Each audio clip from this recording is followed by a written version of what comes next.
1989. A British child sits in front of the television on Saturday morning. The cartoons pause. An ad begins. Bright colors. A cartoon clown dancing, children laughing, running through a playground shaped like a giant hamburger. The voiceover sings, "It's a happy meal. Make it happy. Make it a happy meal." The child turns to their mother and says, "Mom, can we go to McDonald's?" Not because they're hungry, because they want the toy. Because the ad told them that McDonald's equals happiness. That a plastic toy in a cardboard box equals love. For decades, British fast food companies didn't just sell burgers and chips, they sold emotional manipulation. They targeted children directly, bypassing parents, weaponizing cartoons, toys, and playgrounds to build lifelong addictions to junk food. This is the story of 15 fast food ads aimed at British kids in the 80s and 90s, and the obesity crisis they helped create. Let's start with the Happy Meal empire. McDonald's introduced the Happy Meal to Britain in 1979, and by the 80s it was everywhere. The ads didn't sell food, they sold toys. One ad from 1986 showed children ignoring their burgers, playing with plastic figurines instead. The tagline, "The toy makes it happy." Another ad featured a boy begging his mom for a Happy Meal. Not because he wanted a burger, but because he wanted the Star Wars toy inside. McDonald's knew exactly what they were doing. Internal marketing documents released through lawsuits show that the company explicitly targeted children as young as 3. One memo from 1988 stated, "Children have significant influence over family dining decisions. If we win the child, we win the family." They weren't selling meals. They were selling leverage. And British children became unpaid salespeople, nagging their parents into fast food restaurants week after week. Then there were the cartoon mascots. Fast food companies created characters designed to emotionally bond with children. Ronald McDonald, the Hamburglar, Grimace. These weren't just mascots. They were psychological tools. One ad from 1990 showed Ronald McDonald visiting a British primary school, handing out balloons and playing with kids. He wasn't selling burgers. He was building trust. Another ad featured children having a birthday party at McDonald's, with Ronald leading games and singing songs. The message was clear. McDonald's isn't a restaurant. It's your friend. It's where happy memories happen. One child psychologist in 1992 warned that these mascots created parasocial relationships. Children felt they knew Ronald personally. And when Ronald said, "Let's eat at McDonald's," children believed him. Because friends don't lie. Let's talk about the playground bait.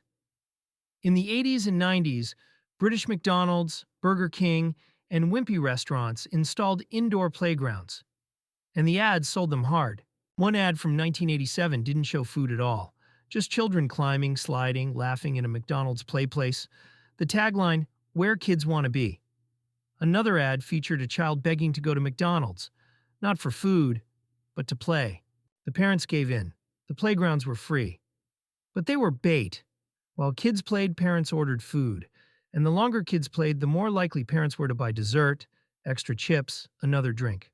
One leaked McDonald's training manual from 1993 explicitly stated, "Play places increase average transaction value by 18%. The playgrounds weren't charity. They were profit centers disguised as fun. Now the birthday party packages. Fast food chains in Britain began offering birthday party packages in the late 80s, and they marketed them aggressively. One ad from 1990 showed a mother looking stressed about planning a party. Then McDonald's appeared. Decorations, food, games, all handled. The tagline, "Let us make it easy." Another ad featured children at a Burger King birthday party, wearing crowns, eating Whoppers, singing. The message, "If you love your child, you'll have their party here." And British parents, exhausted and cash-strapped, took the deal. But here's what the ads didn't show. A standard McDonald's birthday party package included burgers, chips, fizzy drinks, ice cream, and cake for 10 children. That's over 5,000 calories of junk food per child in one sitting. One pediatrician in 1995 called it celebration as nutritional disaster. But the ads kept showing happy kids, smiling parents, no mention of sugar crashes, obesity, or type 2 diabetes. Let's talk about the free toy promotions. British fast food chains ran constant toy promotions tied to movies, cartoons, and trends. One ad from 1992 promoted McDonald's Disney toy collection. Children were shown collecting all 12 toys, meaning 12 visits, 12 Happy Meals, 12 servings of junk food. Another ad for Burger King's Pokemon toys in 1999 created a frenzy. Kids begged parents to go every week to collect the full set. This wasn't accidental. One internal Burger King memo from 1997 stated, "Collectible toys drive repeat visits. The goal is not one meal, it's 12. They engineered obsession, and British children became collectors, not eaters.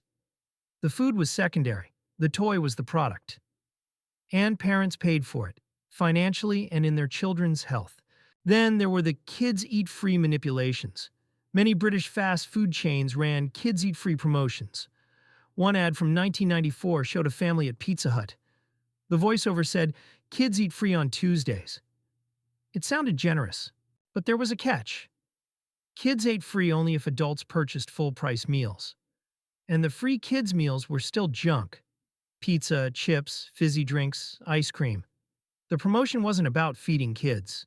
It was about getting families through the door and upselling adults. Another ad for Wimpy's Kids Eat Free Sundays showed a father treating his children. But the small print required him to buy 2 adult meals. The average family spent more on Kids Eat Free days than regular days. The ads sold generosity. The reality was profit maximization. Now the school sponsorship infiltration. In the 90s, British fast food chains began sponsoring school events. One ad from 1996 showed McDonald's sponsoring a school sports day, with the golden arches on banners and staff handing out vouchers. Another ad featured Pizza Hut's Book It reading program. Children who read a certain number of books earned free pizza. The ads made it look philanthropic, but it was marketing. One education researcher in 1998 called it branding in the classroom. Children associated reading success with pizza, sports achievement with McDonald's, and parents thought, if schools trust them, they must be okay. But the schools were underfunded and desperate, and fast food companies exploited that. One leaked Pizza Hut internal email from 1999 stated, "School programs build brand loyalty that lasts decades." Let's talk about the sugar-loaded soft drink ads aimed at kids. British fast food ads in the 80s and 90s pushed fizzy drinks hard. One McDonald's ad from 1988 showed children chugging Coca-Cola, then running around energetically. The tagline, "Fuel for Fun." Another Burger King ad featured kids choosing large fizzy drinks over water. The message, soft drinks are normal, essential. But a large Coke at McDonald's contains 54 grams of sugar, 13 teaspoons, for a child. In one sitting. And the ads made it look healthy, refreshing, fun. One NHS study from 2000 found that British children consuming fast food once per week had double the sugar intake of those who didn't, and fizzy drinks were the primary culprit. But the ads never mentioned sugar, never mentioned tooth decay, obesity, or diabetes. Just happy kids, bright colors, fun. Then there's the "because you deserve it" emotional manipulation. Many British fast food ads in the 90s targeted children's emotions, loneliness, boredom, sadness. One ad showed a child sitting alone at home, looking sad. Then their parent surprises them with McDonald's. The child smiles. The tagline, "You deserve a break today." Another ad featured a child being bullied at school. Their parent takes them to Burger King. The child feels better. The message, fast food equals love, comfort, reward. This conditioned British children to associate junk food with emotional relief. One child psychologist in 2002 called it, "Food is emotional currency." And it worked.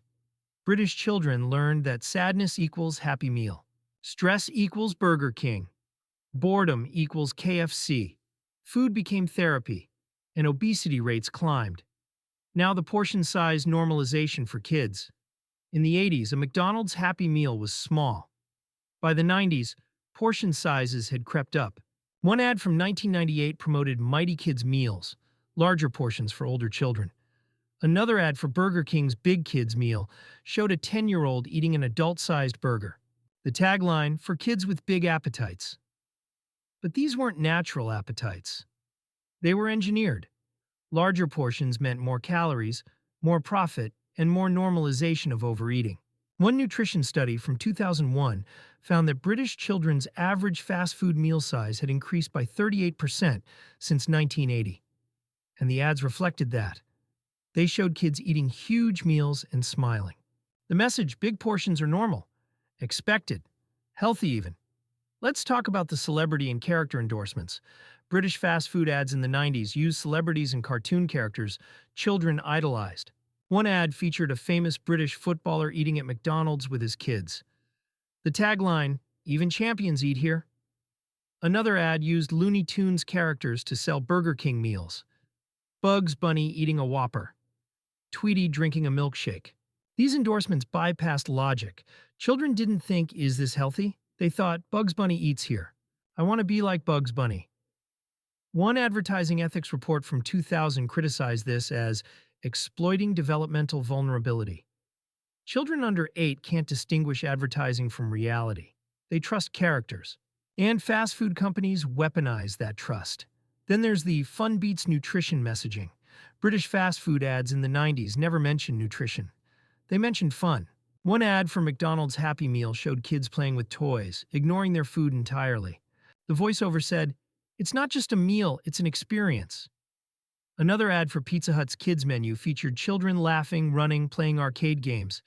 Food was background. Fun was foreground. The message, nutrition doesn't matter. Joy matters. And British parents, wanting their kids to be happy, bought in.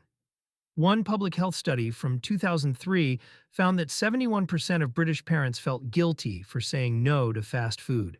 The ads had conditioned them to believe that denying fast food meant denying happiness. Here's the part that should make you furious. The fast food companies knew. Internal documents released through lawsuits and Freedom of Information requests show that McDonald's, Burger King, and KFC had research on childhood obesity, nutritional deficiencies, and the long-term health effects of high-calorie, high-sugar diets. They knew their food was making children sick. They knew toys manipulated behavior. They knew emotional advertising worked. And they kept doing it. One internal McDonald's memo from 1996 stated, "Children aged 3 to 7 are highly susceptible to branding." Sorhashir. Establishing loyalty now ensures lifelong customers.